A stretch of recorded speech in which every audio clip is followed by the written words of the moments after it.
전능하사 천지를 만드신 하나님 아버지를 내가 믿사오며 그 외아들 우리 주 예수 그리스도를 믿사오니 이는 성령으로 잉태하사 동정녀 마리아에게 나시고 본디오 빌라도에게 고난을 받으사 십자가에 못 박혀 죽으시고 장사한 지 4일 만에 죽은 자 가운데서 다시 살아나시며 하늘에 오르사 전능하신 하나님 우편에 앉아 계시다가 저희로서 산 자와 죽은 자를 심판하러 오시리라. 성령을 믿사오며 거룩한 공예와 성도가 서로 교통하는 것과 죄를 사하여 주시는 것과 몸이 다시 사는 것과 영원히 사는 것을 믿사옵나이다. 아멘.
우리는 주의 두려우심을 알므로 사람들을 권면하거니와 우리가 하나님 앞에 알려졌으며 또 너희의 양심에도 알려지기를 바라노라.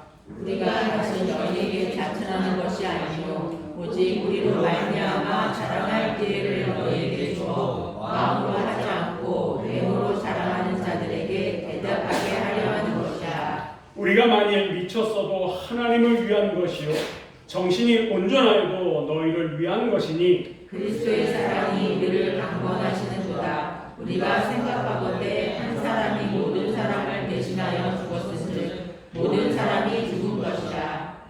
그가 모든 사람을 대신하여 죽으심은 살아있는 자들로 하여금 다시는 그들 자신을 위하여 살지 않고 오직 그들을 대신하여 죽었다가 다시 살아나신 이를 위하여 살게 하려 함이라. 그러므로 우리가 이제부터는 어떤 사람도 육신을 따라 알지 아니하노라. 비록 우리가 그리스도도 육신을 따라 알았으나 이제부터는 그같이 알지 아니하노라. 그러니 누구든지 그리스도 안에 있으면 새로운 피조물이라. 이전 것은 지나갔으니 보라 새 것이 되었도다. 모든 것이 하나님께로서 났으며 그가 그리스도로 말미암아 우리를 자기와 화목하게 하시고 또 우리에게 화목하게 하는 직분을 주셨으니 곧 하나님께서 그리스도 안에 계시사 세상을 자기와 화목하게 하시며 그들의 죄를 그들에게 돌리지 아니하시고 화목하게 하는 말씀을 우리에게 부탁하셨느니라. 그러므로 우리가 그리스도를 대신하여 사신이 되어 하나님이 우리를 통하여 너희를 권면하시는 것 같이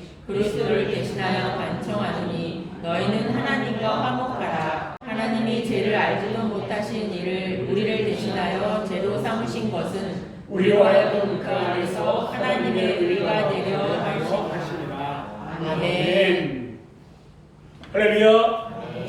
오늘 살아 역사하시는 하나님이 우리 가운데에 이 예배 가운데 임재하심을 믿습니다. 아멘. 지난 시간까지 우리와 함께 하셨던 하나님, 이번 한 주간도 예배로 하나님 앞에 한 주간을 시작하는 우리의 삶뿐만 아니라 우리의 가정과 우리의 직장과 주신 기업 위에 특별히 혼란한 가운데 있는 이 나라의 민족 가운데 함께 하시기를 주의 이름으로 간절히 축원합니다. 보통 목회자들은요, 한 해를 마무리하고 새로운 한 해를 준비할 때에 이 연말쯤 되면 어떤 일을 시작하냐 하면 내년에 어떤 계획을 가지고 어떤 목표로 어떤 목적을 가지고 목회를 해야 되냐라고 하는 그런 고민을 합니다. 그러는 가운데에 내년에 어떤 주제표를 정하게 됩니다. 주제 성구와 주제표를 정하게 되는데 오늘이 교회 2025년 주제표는요, 주 보시기에 화목한 교회. 그래서 고린도후서 5장 19절 말씀을 중심으로 이렇게 나갔으면 하는 마음이 들었습니다.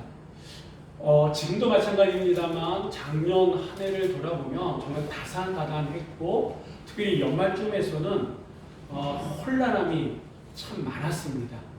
제가 지난 한 해를 돌아보면서 어떤 생각이 많이 들었냐 하면 많이 찢겨지고 갈라지고 나뉘어졌다라고 하는 그런 생각들을 많이 했습니다. 그러는 가운데에 이 화목이라고 하는 단어가 눈에 들어왔어요. 정치 이념으로 여야가 갈라지고 기성세대와 다음 세대가 갈라지고 남녀가 찢겨지고 정말 지역색으로 여러 가지로 우리나라가 많이 갈려져 있습니다. 근데 이것이 그냥 갈려진 것으로 끝나는 것이 아니라 서로를 비난하고 그 비난이 상처가 되고 아픔이 되고 그러다 보니까 가까이 있는 사람마저도 위하기보다는 때로는 적으로 보고 나와 반대되는 입장에 서 있는 사람으로 보는 경향을 많이 보게 됐습니다. 이런 모습을 보면서 올 한 해만큼만은 우리가 좀 화목했으면 좋겠다라고 하는 그런 생각이 많이 들었어요. 물론 우리처럼 작은 교회가 세상을 바꿀 수는 없습니다. 세상을 바꿀 수는 없지만 여러분, 내가 내 자리만큼만은 깨끗이 할 수 있는 거 아니겠습니까? 내가 내 자리를 깨끗이 하다 보면 시간이 지나서는 점점 우리 주변이 깨끗하게 될 거고 변화되어질 거고 그 변화는 그 정말 물결이 되어져서 세상까지도 이렇게 변화시킬 수 있는 언젠가는 그런 힘과 능력이 있는 줄 믿습니다. 그래서 내 한 사람이 얼마나 중요한가를 다시 한번 우리가 볼 수 있는데 나부터 화목이라고 하는 이 주제로 내가 어떻게 하면 화목한 삶을 살아갈 수 있을까? 화목의 전령자가 될 수 있을까? 라고 하는 고민하면서 하나님의 은혜로 살아간다 그러면 분명히 내 주변이 우리 동네가 달라지게 될 줄 믿습니다. 그래서 올 한 해 정말 주 보시기에 화목한 교회, 주 보시기에 화목한 성도, 이것이 우리가 나가야 될 방향임을 믿으시고 내가 먼저 하나님과의 관계 속에서 화목할 때에 비로소 내 주변에, 내 가정 안에서, 직장 안에서 주변의 사람들과 화목의 관계가 이루어지게 될 줄 믿습니다. 특별히 이 사도 바울은 오늘 본문에서 우리로 하여금 하나님과 화목하라라고 하는 메시지를 던져주고 있습니다. 근데 이 메시지를 던져주기까지 이 사도 바울은요, 정말 이 삶 속에 씨름하며 고민하면서 이 메시지를 주고 있거든요. 사도 바울 당시 이 고린도 교회에는요, 거짓 사도들, 거짓 교사들에 의해 가지고 이 교회가 상당히 혼란스러웠습니다. 이들이 몰래 고린도 교회에 들어와서 사도 바울의 사도직과 그의 권위 그리고 그가 전했던 복음에 대해서 흐트러놓기 시작했어요. 그러다 보니까 점점 이 교회가 혼란스러워지기 시작했다라고 합니다. 그래서 사도 바울은요, 이 문제를 풀기 위해서 고린도 후서를 쓰게 됐습니다. 여러분, 정말 하나님의 말씀으로 안정되고 하나님의 말씀으로 하나 되었던 교회가 거짓 복음, 잘못된 사람들로 인해서 찢겨지고 나눠지는 이런 모습을 보는 사도의 심정이 어떠했겠습니까? 내가 정말 잘 키워놓고 잘 자라게 했는데 우리 자식들이 크면서 서로들 막 험담하고 중상모략하고 서로들 막 싸우는 모습들을 보는 부모의 심정이 어떻겠습니까? 사도 바울이 그 심정이다라고 합니다. 그래서 이 사도 바울은 부모된 심정으로 고린도 후서를 쓰면서 여러분들 우리는 화목해야 됩니다. 하나님께서 우리로 하여금 화목하게 말씀하셨고 우리가 사람들에게 화목의 전령자 사신이 되어야 됩니다 라고 하는 그런 메시지를 우리에게 던져주고 있습니다. 오늘 본문 속에 나타난 이 사도 바울은 정말 부모의 심정으로 이 메시지를 던져주고 있는데 이 메시지 속에서 이 사도 바울이 어떠한 사람인지 어떤 신앙의 사람인지 우리는 알 수 있다라고 합니다. 그래서 이 메시지를 통해 가지고 올 한 해 우리가 매 순간순간 우리가 어떻게 하나 화목의 전령자 사신이 될 수 있을까? 때로는 내가 손해본다 할지라도 내가 손해봄으로 화목할 수 있다 그러면 손해볼 믿음의 용기가 우리 안에 있어야 되고 내가 정말 화를 내는 것이 화목이라 그러면 화목을 이루는 길이라 그러면 내가 정말 불같이 용기를 내서 화를 내므로 말미암아 화목을 이루어 나갈 수 있는 그런 삶의 모습들이 우리 안에 있으시기를 주의 이름으로 간절히 부탁을 드립니다. 여러분 오늘 우리가 좀 긴 말씀을 읽었습니다만 이 말씀 가운데 반복되어지는 단어가 화목입니다. 이 화목이라고 하는 이 메시지 21절 말씀에 보니까 이 바울은요 그리스도를 대신해서 사신이 되었다라고 말씀하면서 너희는 하나님과 화목하라 이 말씀을 하고 있거든요. 그러니까 이 사도 바울이 부모 심정으로 고린도 교회를 향해서 고린도의 성도를 위해서 화목할 것을 말씀하고 있습니다. 이 얘기는 어떻게 보면 지금 우리에게도 우리가 듣고 보고 하는 어지러운 세상 속에서 우리가 어떻게 이 해법을 찾아 나가야 되느냐 먼저는 화목해야 된다라고 합니다. 그런데 우리가 아는 것처럼 지금까지 경험해 왔던 것처럼 여러분 내가 화목하고 싶다고 화목할 수 있는 겁니까? 아니다라고 합니다. 그래서 오늘 이 말씀을 자세히 읽어보면요 이 화목의 주도권이 누구에게 있느냐 하나님께 있다라고 합니다. 내가 화목하고 싶다고 해서 화목한 게 아니다.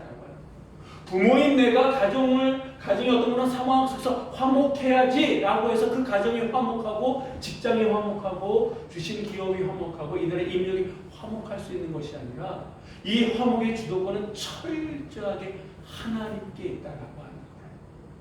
그래서 이 사도 바울은요 너희는 하나님과 화목하라라고 이 메시지를 던져주면서 앞부분에 있어서 그가 지금까지 어떤 심정으로 목회를 해왔는지 사역을 해왔는지 그의 사역의 동기가 어디에 있는지를 우리들에게 말씀해주고 있습니다. 자 그렇다 그러면 우리가 화목한 삶을 살아가야 되는데 이 화목의 주도권이 하나님께 있고 우리의 매 순간순간 어떠한 삶의 동기로 살아가야 되느냐 자 우리 한번 11절의 말씀을 한번 다 같이 읽어보도록 하겠습니다. 우리는 주의 들어오심을 안으로 사람들을 격려하노라. 우리가 하나님 앞에 알려졌으니 또 너희의 마음에도 알려지기를 바라노라. 아멘. 오늘 본문에 보면 이 사도 바울의 사역의 두 가지 동기가 나옵니다. 11절 이 말씀에는 그 첫 번째 이 사도 바울의 사역의 동기가 나오는데 그 첫 번째가 무엇입니까? 먼저 사도 바울은요 자기 사역의 동기가 주의 두려우심 이렇게 표현하고 있습니다. 이 말은 이 사도로서 이 바울이 얼마나 그의 사역과 그의 메시지에 진실성이 있는가라고 하는 것을 표현한 표현입니다. 사도 바울은요 그의 진실성을 먼저 누가 아신다고 말씀하고 있습니까? 하나님께서 아신다. 하나님께도 알려졌다. 이렇게 말하면서 고린도 교회 성도들 향해서 너희가 지금까지 들었던 거짓 선지자들, 거짓 교사들의 그런 편견과 그런 것으로 인해서 나의 진실성을 의심하지 말고 나의 진실성을 하나님께서 아시기 때문에 너희도 양심에 맞게 생각해 보면 내가 지금까지 말했던 이 메시지가 얼마나 진실한지 너희도 깨닫게 될 것이다. 이렇게 지금 고린도 교회를 향해서 말씀해주고 있습니다. 우리가 두렵다라고 하는 이 말 자체만을 보면 우리가 하나님을 두려워해야 된다? 단순히 하나님에 대한 공포를 얘기하는 걸까? 이렇게 생각할 수 있는데 그게 아니다라고 합니다. 우리가 신앙생활하다 보면 많이 듣는 단어 가운데 하나가 경외하다 이런 단어 아닙니까? 이 두려움이라고 하는 말이 바로 경외라고 하는 거다라고 하는 거예요. 이 경외다라고 하는 것은 단순히 두려움으로 끝나는 것이 아니라 전에도 한번 말씀드렸습니다만 존경한다 이런 뜻을 포함하고 있습니다. 사도 바울은요 하나님이 어떤 분인지 너무나 잘 알고 있었다라고 합니다. 그는 하나님을 믿지 않는 사람이 아니었어. 누구보다도 하나님에 대한 열정을 가지고 있는 사람이고 율법에 대해서 누구보다도 잘 알고 있는 사람이었습니다. 그래서 하나님을 믿지 않는 사람들을 잡아다 옥에 가두기도 하고 심지어는 그 앞에서 죽은 사람도 부지기수였다라고 합니다. 그런데 그가 부활하신 예수님을 만난 이후에 그는 그동안 자기가 보지 못했던 하나님에 대해서 이제 알게 됐습니다. 그 하나님을 아는 순간 그는 두려움마저도 느꼈다라고 합니다. 경외함을 느끼기 시작했다라고 합니다. 그가 알게 된 하나님은 어떤 하나님이었습니까? 이 세상을 창조하신 창조주였다라고 합니다. 그 하나님은 어떤 하나님이셨습니까? 이 세상을 섭리하시고 다스리시는 분이었다라고 합니다. 사도 바울이 알게 된 하나님은 어떤 하나님이셨습니까? 마지막 때에 선과 악에 대해서 심판하시는 진정한 재판장이다라고 하는 것을 알게 되었다라고 합니다. 그러다 보니까 이 하나님에 대해서 알게 되다 보니까 그는 하나님에 대해서 두려움, 경외감을 느끼게 되었다라고 하는 거예요. 사도 바울은요 바로 이렇게 하나님에 대해서 누구신가를 알게 되었을 때 그는 하나님에 대한 두려움, 하나님에 대한 경외감. 그래서 그가 하는 말, 그가 하는 행동 하나하나에 신중할 수밖에 없었다라고. 여러분, 우리가 하나님에 대해서 알면 알수록 우리의 말이 줄어들 거예요. 우리의 생각, 우리의 행동 하나하나가 신중할 거예요. 그럼 여러분에게 한 가지 질문을 드리겠습니다. 하나님을 경외하는 구체적인 삶의 모습, 우리가 나타내야 될 구체적인 삶의 모습 가운데 하나가 무엇일까요? 예배입니다. 예배. 내가 하나님을 알면 알수록 이 시간 드려지는 이 예배가 얼마나 중요한 예배인 줄 알기에 말 그대로 신령과 진정으로 하나님 앞에 예배드린다라고 합니다. 이 예배라고 하는 이 단어가 신약 성경에 대표적으로 표현하는 말 가운데 헬라어가 프로스코네오스라고 하는 말입니다. 이 프로스코네오라고 하는 이 말은 신약 성경에 65번 나온다 그러는데 이 프로라고 하는 말은 어디를 향하다라고 하는 뜻이고 스코네오라고 하는 말은 입맞춤 이런 뜻이라고 합니다. 다시 얘기하면 예배는 어떤 뜻입니까? 하나님의 보좌를 향해서 누구에게 입맞추는 걸까요? 하나님께 입맞추는 게 예배다라고 하는 거예요. 그렇다 그러면 여러분 입을 맞추기 위해서는 어떻게 해야 돼요? 가까이 가야 돼요. 얼굴과 얼굴을 맞대야 되잖아요. 예배라고 하는 것은 하나님께 가까이 가서 하나님의 얼굴과 얼굴을 우리 얼굴과 하나님의 얼굴을 맞대는 게 예배다라고 합니다. 그렇다 그러면 여러분 오늘 이 자리에 이 시간 예배 자리에 나왔는데 하나님을 경외함으로 하나님께 입맞추기 위해서 나오셨습니까? 아니면 어쩔 수 없이 나의 이 자리를 지키기 위해서 나오셨습니까? 하나님이 받으시는 예배는 하나님을 경외하는 가운데 드려지는 그 예배는 하나님을 향해서 우리의 입을 맞추는 우리의 얼굴을 우리의 삶의 삶의 모든 방향을 하나님께 맞추고 하나님께 향하고 하나님께 집중하면서 드리는 게 그게 예배다라고 해요. 그 예배를 하나님께서는 당신을 경외하는 자들, 당신을 두려워하는 자들의 예배로 받으신다라고 합니다. 몸만 온 자리가 아니라 우리의 삶의 중심이 이동되어져서 하나님만을 바라볼 수 있는 이 예배가 되시기를 주의 이름으로 간절히 축원합니다. 아멘. 여러분, 하나님께 입맞춤으로 시작한 한 주간 그게 우리들 아닙니까? 그렇기 때문에 우리 일상의 삶 속에서도 쉽게 죄를 범할 수가 없다라. 물론 쉽게 죄를 범한다라고 하는 이 말에 여러분은 동의하지 않으실 겁니다.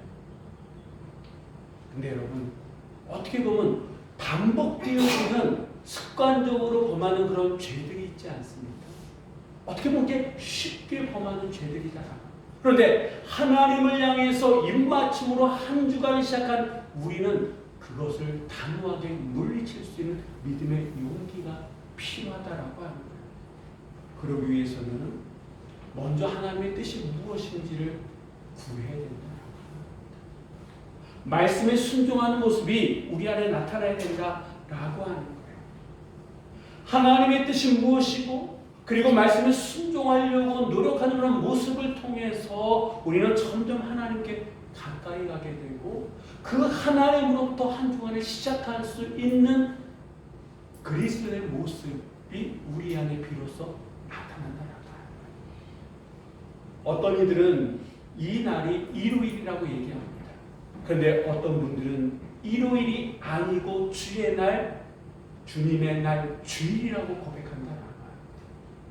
여러분, 오늘 이 자리에 우리 모두가 하나님을 두려워함으로 경외함으로 하나님께 입맞춤으로 말미암아 하나님께서 우리에게 말씀하시는 정말 하나님과 화목할 수 있는 우리 모두가 되시기를 주의 이름으로 간절히 부탁을 드립니다.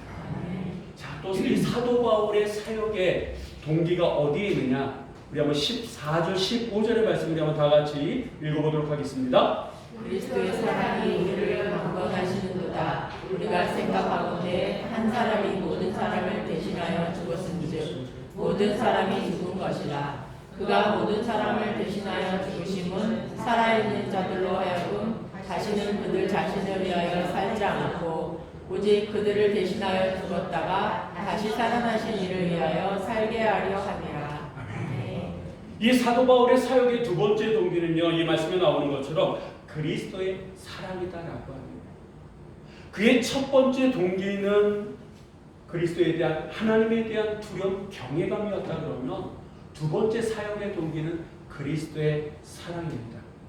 그는 그리스도의 사랑을 확신하면서 살았고 사역을 감당했다라고 합니다. 우리가 잘 아는 것처럼 이 사도 바울의 사역을 보면요, 힘들고 어렵고 정말 말 그대로 고통의 시간들이 얼마나 많았는지 모릅니다. 맞기도 무지 많이 맞았고 옥에 갇히기도 했었고 배가 파손되는 그런 일도 생과 사를 왔다 갔다 하는 일들이 얼마나 많았는지 몰라요. 예전에는 정말 잘 배웠어요. 많은 것을 누리는 사람이었어요. 섬기기보다는 많은 사람에게 섬김을 받을 수 있는 그런 조건을 가지고 있었던 사람입니다. 그런데 그가 부활하신 주님을 만난 이후에 그는 늘 섬김으로 사는 가운데에 특별히 복음을 전함으로 말미암아 그의 삶은 너무도 힘들었다라고 합니다. 그런데 다른 사람 보기에 힘들었을지 모르지만 그는 그 사역을 결코 그만두지 않았고 그만둘 수 없었다라고 합니다. 왜? 그리스도의 사랑 때문이다 라고 사도 바울은 고백합니다. 특별히 그는 그리스도의 사랑이 나를 강권하시기 때문이다 이렇게 말씀합니다. 이 강권이라고 하는 이 원어적인 뜻은요, 붙잡다, 강요하다, 통제하다 이런 뜻이에요. 다시 얘기하면 이 강권의 주체가 누구에게 있는 거예요? 하나님께 있다. 그리스도께서 이 사도 바울을 붙잡았다라고 하는, 그리스도의 사랑으로 강요하고 통제했다라고 하는 그런 강권함이 있었기 때문에 복음을 사역을 전하면서 힘들었지만 그가 견뎌낼 수 있었다라고 하는 겁니다. 여러분, 이 그리스도의 사랑, 왜 우리가 하나님 앞에 기도하면서 하나님 은혜 달라고, 그리스도의 사랑을 우리에게 허락해 달라고, 그 이유가 여기에 있는 거예요. 내가 하나님을 붙잡고 그리스도의 사랑을 붙잡아서 내 삶을 살아갈 수 있는 것이 아니라 하나님이 강권적으로 나를 붙들어 주실 때에 내 삶이 평안해질 수 있다는 거예요. 때로 요동치는 삶이라 할지라도 내 마음에 평정심을 잃지 않는다는 거예요. 왜? 그리스도께서, 하나님께서 나를 붙잡아 주시기 때문에. 여러분, 지금 내 삶이 힘들고 어렵고 요동칩니까? 평정심을 찾고 싶은데 어떻게 할지 모르십니까? 그러므로써 우리는 그리스도의 사랑에 붙들려야 될 줄 믿습니다. 그 얘기는 내 중심을 하나님께 이동해야 된다. 하나님의 말씀 앞에 우리가 설 때에 그리스도의 사랑이 우리를 강권하게 될 줄 믿으시기 바랍니다. 그러면 이 사도 바울이 경험한 그리스도의 사랑은 어떤 사랑입니까? 이 15절에 나오는, 14절 15절에 나오는 말씀처럼 십자가 위에서 모든 이들을 위해서 흘리신 사랑이요 끝까지 죽기까지 사랑하셨던 사랑이다. 한 번 마음 먹으신 것에 대해서 변함이 없던 한결같은 사랑이 바로 그리스도의 사랑이었다고 합니다. 아까도 말씀드렸던 것처럼 사도 바울은요, 예수 그리스도를 만나기 전까지는 열정 있는 사람이었어요. 하나님에 대한 열정 있는 사람이었어요. 그래서 사람을 잡아오게 가두기도 하고 사람을 쳐서 죽이는 일에도 마다하지 않았다라고. 하나님을 위한 일이라 그러면 어떤 일도 마다하지 않은 사람이었어요. 근데 이게 삐뚤어진 잘못된 열정이지 않습니까? 근데 그가 그리스도를 만난 다음에 그는 바뀌어지기 시작했다. 달라지기 시작했다라고 하는 거예요. 이제는 예수 그리스도의 복음을 전하는 자가 되었어요. 예전에는 예수 그리스도를 전하는 자들을 오게 잡아서 죽이는 사람이었다 그러면 내가 죽으면 죽으리다 라고 하는 각오를 가지고 예수 그리스도의 복음을 전하는 자가 되었대요. 누가 이 사도 바울을 이렇게까지 변화시켰습니까? 예수 그리스도의 사랑. 여러분, 이 얘기는 우리가 사람을 변화시킬 수 없다라고 합니다. 우리의 말로 우리의 배우자를 바꿀 수 있다, 우리의 자식들을 바꿀 수 있다? 아니다. 누구만이 바꿀 수 있는 겁니까? 그리스도의 사랑. 하나님의 은혜만이 사람을 바꿀 수 있다. 그렇다 그러면 내가 그 사람을 바꾸기 위해서 내가 최선을 다할 수 있는 것은 내 안에 그리스도의 사랑이 들어와야 돼. 그리스도의 사랑으로 충만해져. 그 사랑으로 기다릴 수 있는 믿음의 용기, 믿음의 인내심이 우리 안에 있을 때 하나님께서 사도 바울을 바꿔주셨던 것처럼 그 사람을 바꾸고 변화시켜 주실 줄 믿어야 될 줄 믿습니다. 여러분, 이 사도 바울은요, 그리스도의 사랑에 어느 정도로 이렇게 충만했냐 하면 사람들이 이 사도 바울을 향해서 너는 미쳤다라고, 그리스도께 미쳤다라고 얘기함에도 불구하고 그렇다, 나는 그리스도께 미친 사람이다 라고 얘기할 정도로 의연했다라고. 그리고 어떤 고통 속에서도 그 고통이 고통이 아니고 오히려 하나님께서 주시는 의의 면류관이 됨 믿고 그 순간순간을 인내할 수 있었다는 거예요. 지금 여러분의 삶이 힘드십니까? 어려우십니까?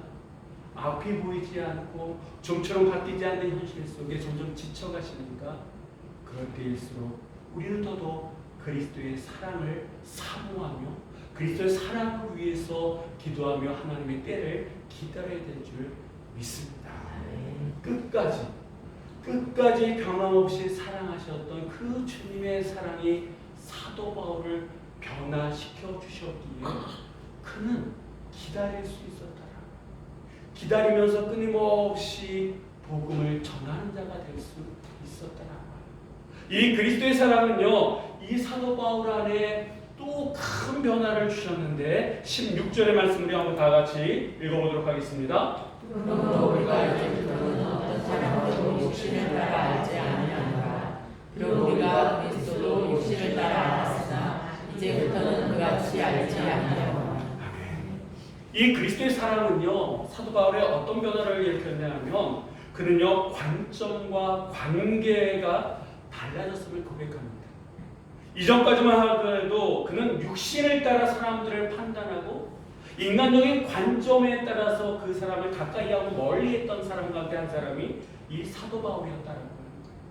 그런데 그리스도의 사랑을 알고 난 다음에 그리스도의 죽음과 부활을 깨닫고 난 다음에 그는 옛 기준을 버렸어요. 그 사람이 얼마나 가지고 있고 어떤 학력을 가지고 있고 뭘 어디서 샀냐 이것이 중요한 것이 아니다라고 하는 것을 깨닫고 그는 이제 그리스도의 사랑으로 어떻게 해서든 화해하려고 하고 하나가 되려고 하고 품어 나가려고 하는 사람으로 바뀌었다라고 하는 거예요. 여러분 그리스도의 사랑이 우리의 삶을 바꿔놓는 줄 믿으시기 바랍니다.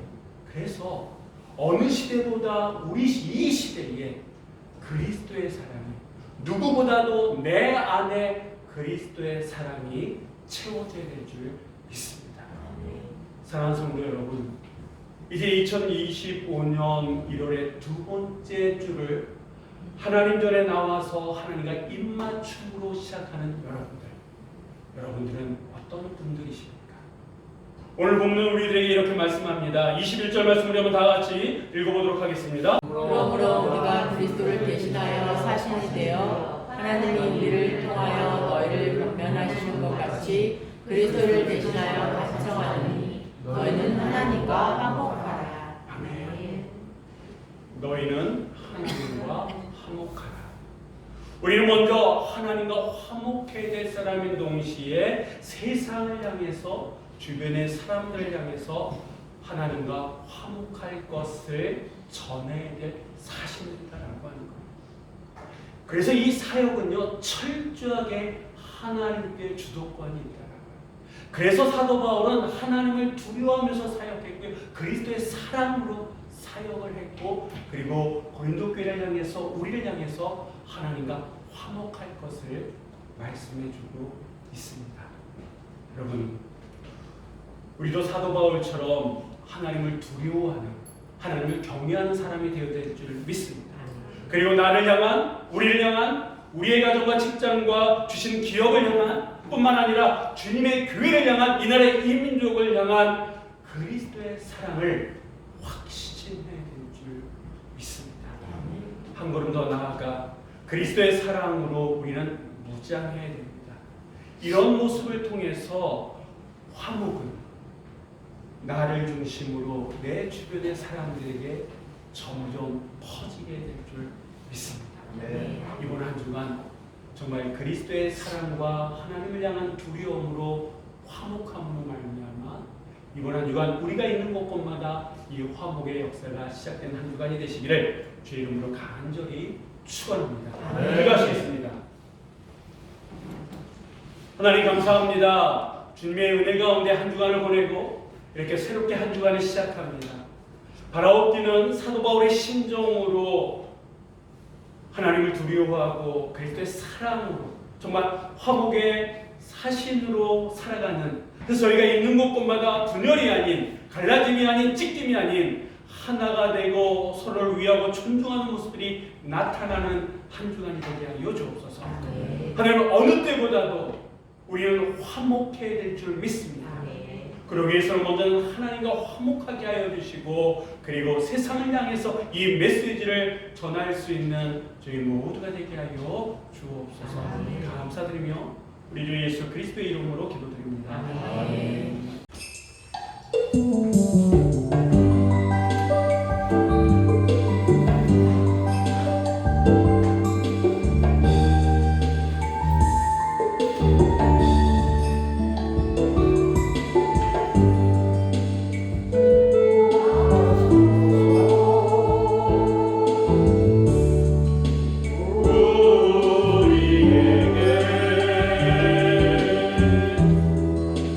날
날마다 새롭게